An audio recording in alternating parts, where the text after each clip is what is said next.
National pre-qualifying meet gibuksan karong hapon sa dakbayan sa Sugbo diin. Gisalmutan sa mga champions gikan sa Cluster 3 nga nagligip sa Region 6, 7, 8 ug 9.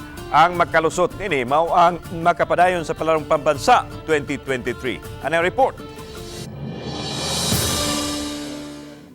Unang ipahigayon ang solidarity meeting sa mga naglangkob sa National Pre-Qualifying Meet nga naglakip sa mga opisyal sa DepEd gikan sa Region 6, 7, 8 ug 9. Sila ang naglangkob sa Cluster 3 sumabot nga Palarong Pambansa nga ipahigayon sa Marikina City.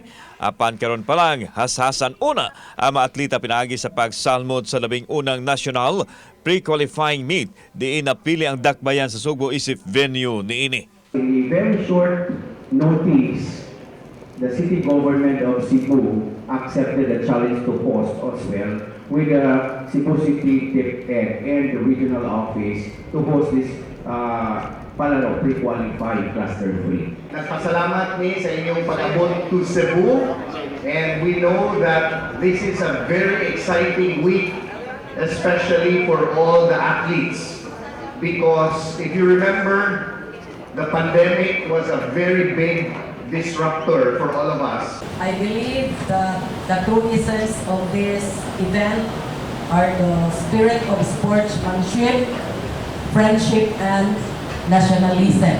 Gipasabot ni DepEd 7 Regional Director Salustiano Jimenez nga gituyo ang National Pre-Qualifying Meet aron malimitahan ug dili na maghuot ang mga atleta inig-abot dito sa Palarong Pambansa.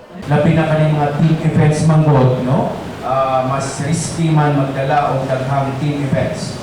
So that's the idea for coming up with this clustering. Maabot sa 1,300 ka mga atleta gikan sa upat ka mga rehiyon nga naglangkob sa Cluster 3 ang mosalmot sa nakadiyang sports event. Apil nini ang basketball, football, sipak takraw, softball, futsal o volleyball nga ipahigayon sa nakadiyang dapit sa Cebu City. Kini mga gold medalists sa nakadiyang sports event. Sa bag-uhay lang na human nga si Vira ang positibong makalusot gihapon sa pre-qualifying nga mauyawi sa Palarong Pambansa. Sa mga preparation yung gihimo? Para practice para improve. Dapat prepare gud niya emotionally, physically, dapat prepare gud niya ng mga pangitabuha sa kaning dapat magsige jud mi practice para mo para nami ipakita ikaduwa. Madaog ni sa volleyball. Sa inyong ang konon gani ron? Gold. Gold yun. Wala na ilain? Wala na. Dili pwedeng silver?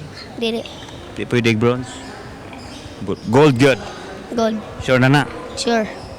Samtang gipaniguro sa mga Balitang School sama sa Zapatera Elementary School nga matiman ang mga atleta gikan sa security hangtod na sa ilahang mga pagkaon. Our barangays had deployed 2 tanods. Then we have also 2 police officers aside from the volunteers, police volunteers.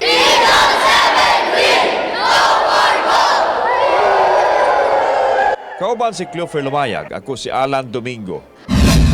Balitang Bisdak.